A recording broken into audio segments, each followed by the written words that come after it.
Senate Majority Leader Mitch McConnell's latest attempt to make good on the GOP's 7-year campaign promise to gut the Affordable Care Act was once again plunged into chaos Tuesday when 3 Republican senators said they would oppose a procedural vote to advance McConnell's plan to roll back significant parts of Obamacare without a replacement plan in place. For the second time in a span of less than 24 hours, McConnell acknowledged that things were not going as he had hoped. Despite not having the votes for passage, McConnell announced Tuesday night on the Senate floor that Republicans would hold a procedural vote on the health care bill early next week. Asked by CNN what would need to change given that leadership currently lacks the 50 yes votes from senators to pass even a procedural vote, Senate GOP Whip John Cornyn responded, "A little passage of time."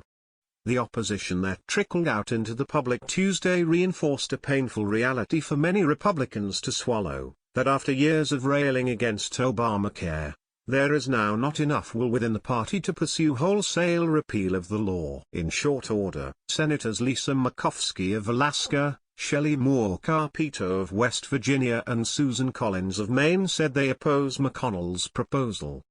"My position on this issue is driven by its impact on West Virginians," Capito said in a statement. "With that in mind, I cannot vote to repeal Obamacare without a replacement plan that addresses my concerns and the needs of West Virginians." She later tweeted she would not vote to move forward on a motion to proceed to repeal Obamacare without a replacement. Murkowski called for Republicans to develop a new proposal in committees, a step that has thus far been skipped by GOP leadership in the chamber.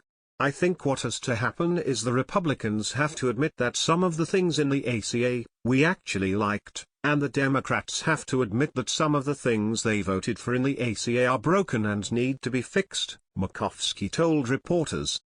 McConnell was forced to concede Monday night that his original attempt to repeal and replace the health care law at the same time was no longer a viable strategy, and he proposed that the Senate move ahead with a vote to take up an Obamacare repeal bill that the House passed earlier this year and aimed to introduce as an amendment to the 2015 bill that would effectively roll back key parts of Obamacare after a 2-year waiting period.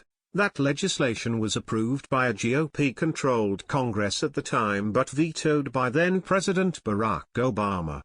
Republican senators were skittish enough that their health care bill would leave 22 million people more without health insurance by 2026, compared to Obamacare.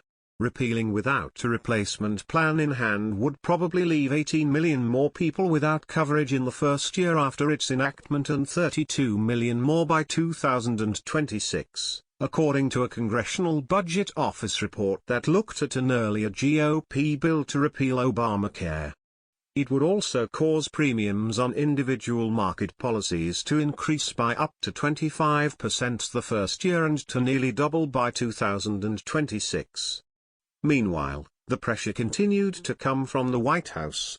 Amid the news of McConnell's latest defeat, President Donald Trump told reporters during a luncheon with Afghanistan veterans at the White House that he was very disappointed by Senate Republicans' inability to pass health care. He added that his new plan is to let Obamacare fail and then the Democrats are going to come to us. Even still, Trump said Tuesday that he doesn't think the Republican plan is dead, but it may not be as quick as we had hoped, but it is going to happen. White House Deputy Press Secretary Sarah Huckabee Sanders told reporters that the White House's message to Congress is do their job. At this point, inaction is not a workable solution, so they need to come to the table and figure out how to reform the system and fix it, she said. The weight of the most recent development quickly cast a shadow over Republicans on Capitol Hill Tuesday afternoon. Senator Ron Johnson, a Wisconsin Republican and a key vote, reflected that it might be time for Republicans to move on from repealing and replacing Obamacare pretty quickly. "I think we need to move on probably pretty quickly," Johnson said. "I mean, we've been at this. It did not, unfortunately, end in success. It was not the best possible bill, but it was the best bill possible," said Senator Pat Roberts of Kansas. "When you can't even get to a motion to proceed, you're in pretty bad shape." Asked what it said about the Republican Party's ability to govern, Roberts candidly replied not much. After the chaos of Tuesday, Senator Lamar Alexander, the Senate's Health Committee chairman, acknowledged that it was time for Republicans to open up the process. He announced that his committee would begin holding hearings on how to stabilize the healthcare market, an area that enjoys potential bipartisan cooperation. However the votes come out on the healthcare bill, the Senate Health Committee has a responsibility during the next few weeks to hold hearings to continue exploring how to stabilize the individual market, Alexander said in a statement. I will consult with Senate leadership and then I will set those hearings after the Senate votes on the healthcare bill,